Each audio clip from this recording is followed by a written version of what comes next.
Hey Marco, it's Krista. I'm really glad to be looking over your TED Talk speech outline. I wanted to let you know that you did a great job, and I think your presentation is really coming along and that you're going to give a wonderful speech here at the end of the month.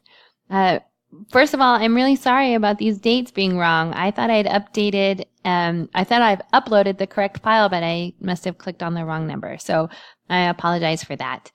Moving on to your introduction. Outstanding. You have all three of the components, the attention getter, the purpose statement, and the preview of your main ideas. Really well organized, really well prepared, and really well written. So I imagine that it'll be a great introduction for when you give your speech. The body of your speech is also really well prepared. You have those solid main ideas, which are essential to a good speech, and you're clearly supporting each of your main ideas with a variety of supporting material. You include facts, short examples, short brief stories, personal experience, all those good things, which will really help keep the content engaging and personable for your audience. Now, do you know who you're going to be talking to? Because if you already know who is going to be sitting in the room with you when you give your speech, you might think about some supporting materials that you could include that specifically address your audience needs and your audience interests. That way they can feel like you personalize the speech for them and really kind of value and care about the what they're going to bring to the communication situation. And just want to give you a compliment on including those in-text citations. So this is a research presentation, and you will need to have those 5 sources in your speech, which you have, and just a gentle reminder to say those citations out loud when you're presenting, because your audience isn't going to know about your preparation notes. Speakers tend to kind of keep that to themselves.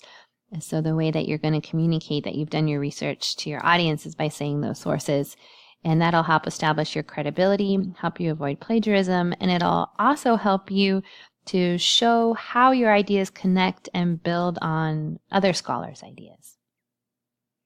Your conclusion, again, you have those 3 elements. You have your summary, you reinforce your purpose statement, and then you end.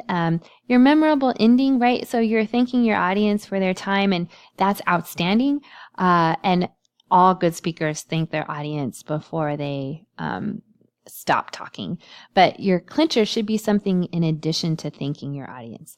You might want to include, I have some examples here, your quote, statistics, a challenge to the audience, something that showcases your personality and the style, your style as a speaker, but really is creative, engaging, and memorable. Because again, preparing a speech, as you could tell probably by doing this process, is different than writing a paper. When you're preparing a speech, you really have only that one moment in time, and you want to preview your main ideas so that the audience knows what they should listen to, right? What should they focus on. Then you have a chance to elaborate on those main ideas and really help the audience take their understanding to a deeper level, and which you do. And then your conclusion is a summary, and you restate those main ideas again, right? It's so repetitive, but that's designed to help your audience, remember your ideas so that hopefully they'll act on them or share them with their families.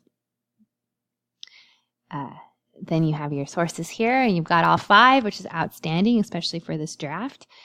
Just a heads up that when you're using APA format, you definitely want to list these sources in alphabetical order. So this one would be your first one. But other than that, it looks outstanding. And let's see.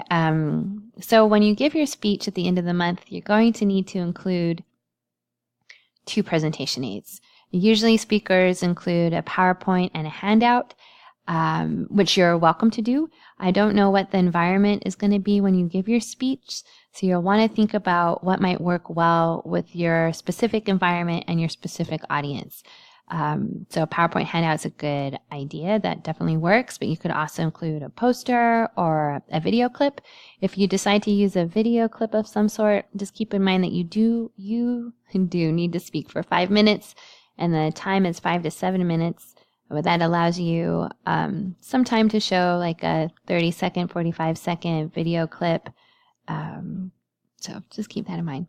But yeah, I look forward to seeing what you do decide to do. And I imagine your speech is going to be excellent because these preparation notes are excellent. Thank you.